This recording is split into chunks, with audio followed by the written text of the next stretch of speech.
آئیے اب میں خطاب کے لیے دعوت دینے جا رہا ہوں حافظ محمد عبد القادر صدیقی حمزہ بابا سے تشریف لائیں۔ الحمدللہ رب العالمین والصلاة والسلام على سید الانبیاء والمرسلین وعلى آلہ وأصحابہ ومن تبعهم بإحسان إلى يوم الدين أما بعد فأعوذ بالله من الشيطان الرجيم بسم الله الرحمن الرحيم قل بفضل الله وبرحمته فبذلك فليفرحوا هو خير مما يجمعون صدق الله العظيم وصدق رسوله النبي الأمين الكريم ونحن على ذلك لمن الشاهدين والشاكرين بلغ العلا بكماله كشف الدجى بجماله حسنت بجمال خصاله صلوا عليه وآله تم پہ سو جان سے قربان رسول عربی تم میری جان کی ہو جان رسول عربی آپ کی وجہ سے اللہ کو سب نے جانا ہے بڑا آپ کا احسان رسول عربی آپ کی شان میں ہے بے ادبی بے دینی آپ کا عشق ہے ایمان رسول عربی یا رسول اللہ یہ نازی انداز ہمارے نہیں ہوتے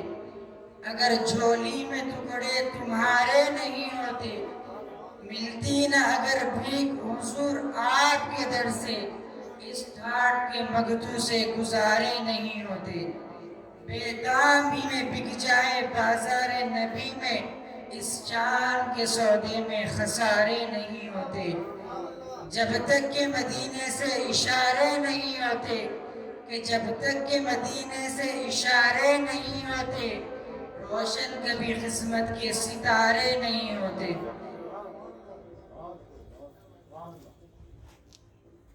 جس طرح اللہ جل شانہ نے ماہ رمضان المبارک کو قرآن پاک کی عظمت و شان کے طفیل میں دیگر مہینوں سے امتیاز عطا فرمایا اسی طرح ماہ ربیع الاول کو بھی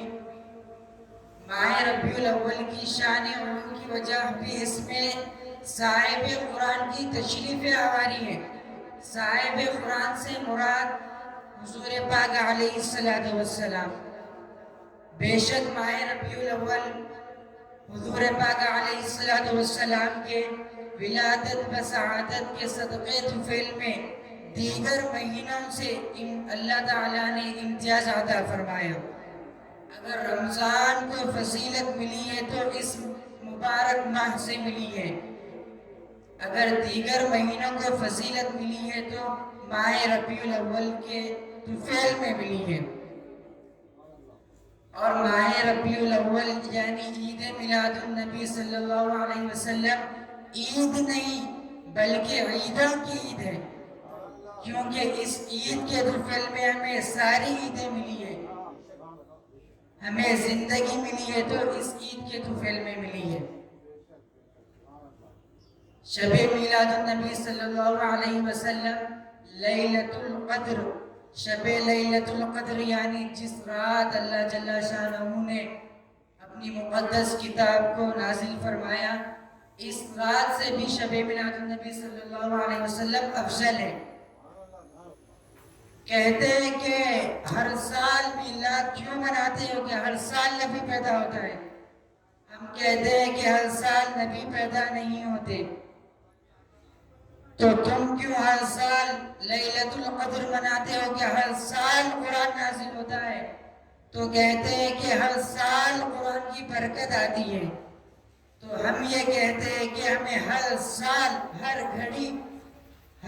صاحب قرآن کی رحمت کے ساتھ ساتھ قرآن پاک کی بھی برکت آتی ہے اللہ جل شانہ قرآن مجید میں فرماتے ہیں قل بفضل اللہ وبرحمتہ فبذلک فلیفرحوا، اے نبی آپ فرما دیجئے بے شک اللہ ہی کے فضل اور اللہ ہی کی رحمت پر چاہیے خوشیاں منائیں۔ اب سوال یہ ہے اللہ کا فضل کیا ہے، اللہ کی رحمت کیا ہے؟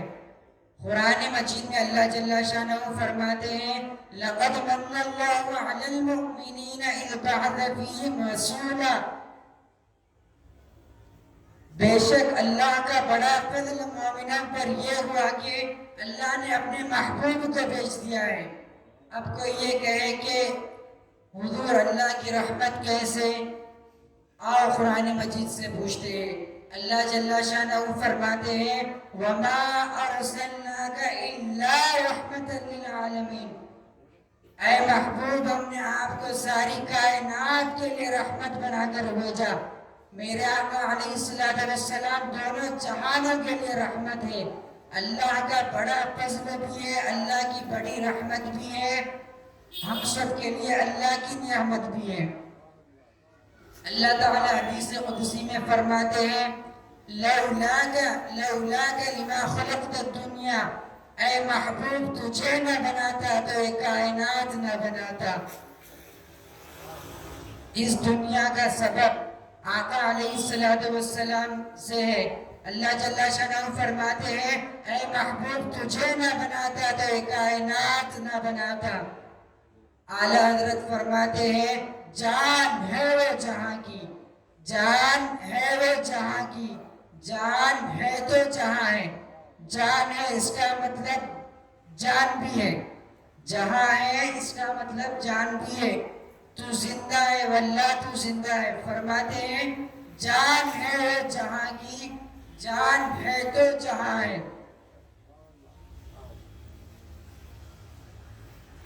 حسان بن ثابت رضی اللہ تعالی عنہ فرماتے ہیں رسول اللہ کے صحابی فرماتے ہیں وَأَحْسَنُ مِنْكَ لَمْ تَرَ قَطُّ عَيْنِي وَأَجْمَلُ مِنْكَ لَمْ تَلِدِ النِّسَاءُ، اے مصطفیٰ میں نے آپ کے جیسا ہنسی دیکھا ہی نہیں، اب تک کسی ماں نے ایسا ہنسی جنا ہی نہیں، ہم یہ کہتے ہیں کہ خدا نے ایسا بنایا ہی نہیں۔ اور شب میلاد النبی صلی اللہ علیہ وسلم سب کو نصیب نہیں ہوتا، ان کو نصیب ہوتا ہے جن پر حضور کی نظر کرم ہوتی ہے۔ اور ہم نے تاریخ میں دیکھا ہے کہ مکے والوں کی قسمت میں تو ایمان نہیں تھا، میلاد نہیں تھی، لیکن جب حضور مدینے میں نمودار ہوئے مدینے والوں نے تو ایسا استقبال کیا، ترانے پڑھ پڑھ کر دف بجا بجا کر استقبال کیا، کہتے تھے طلع البدر علینا من ثنیۃ الوداع واجب الشکر علینا ما دعا للہ داع۔ مدینے والی بچیوں نے تو دف بجا بجا کر استقبال کیا۔ اب اس سے پتہ یہ چلتا ہے کہ ابوبکر صدیق رضی اللہ تعالی عنہ پر قربان جاؤں میں فرماتے ہیں حضور پاک علیہ السلام خوش ہوئے۔ اگر یہ دف بجانا میلاد منانا ناجائز ہوتا یا شرک ہوتا تو حضور پاک علیہ السلام ناراض ہوتے اور فرماتے لے جاؤ اپنے دف، کیا کر رہے ہو؟ صدیق اکبر فرماتے ہیں حضور پاک علیہ السلام خوش ہوئے، تو اس سے پتہ یہ چلتا ہے کہ میلاد منانے والوں سے میرے آقا بھی راضی ہوتے ہیں۔ اور اللہ جل شانہ قرآن مجید میں فرماتے ہیں لَإِن شَكَرْتُمْ لَأَزِيدَنَّكُمْ وَلَئِن كَفَرْتُمْ إِنَّ عَذَابِي لَشَدِيدٌ، اگر تم میری دی گئی نعمتوں پر شکر بجا لاؤ گے، شکر کرو گے تو میں تمہاری نعمتوں پر اضافہ فرماؤں گا، فرماتے ہیں اگر تم نعمتوں کا شکر نہیں کرتے ہو تو میں تم پر جہنم کی آگ سخت نازل کروں گا، فرماتے ہیں۔ تو اب اس سے پتہ یہ چلتا ہے کہ ہم میلاد منا کر مدینے والوں کی سنت بھی ادا کر رہے ہیں، اللہ کا شکر بھی ادا کر رہے ہیں، حضور کو بھی راضی کر رہے ہیں۔ میلاد النبی صلی اللہ علیہ وسلم شرک کو توڑنے والا، شرک کو ختم کرنے والا عمل ہے۔ مثال کے طور پر میں آپ کو سمجھاؤں کہ ہمارا خدا کے بارے میں کیا عقیدہ ہے؟ لم یلد ولم یولد، وہ نہ کسی سے پیدا ہوا ہے نہ اس سے کوئی پیدا ہوگا۔ ہم حضور کا میلاد منا کر کے بتاتے ہیں کہ ہم نبی کو خدا نہیں سمجھتے، اللہ کا محبوب سمجھتے ہیں۔ میلاد النبی صلی اللہ علیہ وسلم تو شرک کو توڑنے والا، شرک کو روکنے والا، شرک کو ختم کرنے والا عمل ہے۔ حضور پاک علیہ السلام فرماتے ہیں من تشبہ بقوم فہو منہم، جو جس قوم کی عادت کرے گا، جو جس قوم کی مشابہت کرے گا، حشر کے دن وہ اسی قوم کے ساتھ اٹھایا جائے گا۔ ہم تو مدینے والوں کی سنت ادا کر رہے ہیں، مدینے والوں کی مشابہت کر رہے ہیں۔ رسول نے فرمایا ہے کہ بے شک جو جس قوم کی مشابہت کرے گا وہ اس قوم کے ساتھ اٹھایا جائے گا۔ تو ہمیں میلاد بنا کر ناز فخر کرنا چاہیے کہ ہم مدینے والوں کے ساتھ اٹھائے جائیں گے۔ حضور پاک علیہ السلام فرماتے ہیں جو جس قوم کی مشابہت کرے گا وہ یقیناً حشر کے دن اس قوم کے ساتھ اٹھایا جائے گا۔ ہمیں تو ناز کرنا چاہیے ہماری قسمت پر کہ ہمیں مدینے والوں کی عادت ملی ہے، مدینے والوں کی ہم مشابہت کر رہے ہیں۔ یہ تو غم ہی منائیں گے، کیونکہ میرے امام نے فرمایا ہے نثار تیری چہل پہل پہ ہزار عید ربیع الاول، سوائے ابلیس کے جہاں میں سبھی تو خوشیاں منا رہے ہیں۔ حضور پاک علیہ السلام کی شان یہ ہے کہ وہ جہاں میں ان کی چلتی ہے وہ دم میں دم کیا سے کیا کر دے، زمین کو آسماں کر دے، سریا کو سرا کر دے۔ اور ہم نے تاریخ میں دیکھا ہے کہ صحابہ نے بھی میلاد منایا ہے، تابعین نے بھی میلاد منایا ہے، تبع تابعین نے بھی میلاد منایا ہے۔ یہ تو جلنے والے تو جلتے رہیں گے، میلاد کا انکار کرنے والے تو کرتے رہیں گے۔ ہم تو حشر تک ڈالیں گے پیدائش مولا کی دھوم، مثل فارس نجد کے قلعے گراتے جائیں گے۔ خاک ہو جائے جل کر عدو مگر ہم تو رضا، دم میں دم جب تک ہے ذکر ان کا سناتے جائیں گے۔ وآخر دعوانا رب العالمین۔